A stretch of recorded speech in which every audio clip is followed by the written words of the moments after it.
How to recover deleted messages in Messenger. Hey everyone, welcome back to our channel.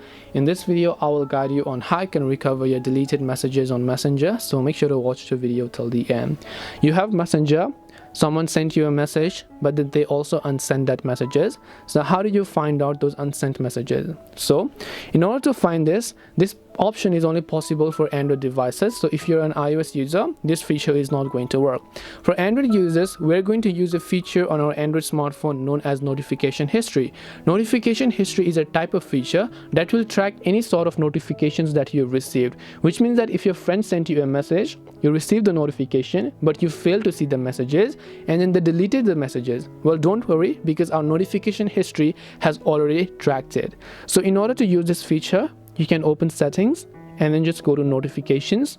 In my Samsung phone, it's under advanced settings, and here I'll find notification history. Depending upon the type of software, which could be stock Android, MIUI, MyUI, FunTouch OS, or Color OS, whichever type of software you use, you'll find the option called notification history. And you need to make sure that this was already turned on. If this was turned off and you're only turning on now, it's going to start working from now on, and it has not tracked it before once. So you need to make sure that this was turned on from before only.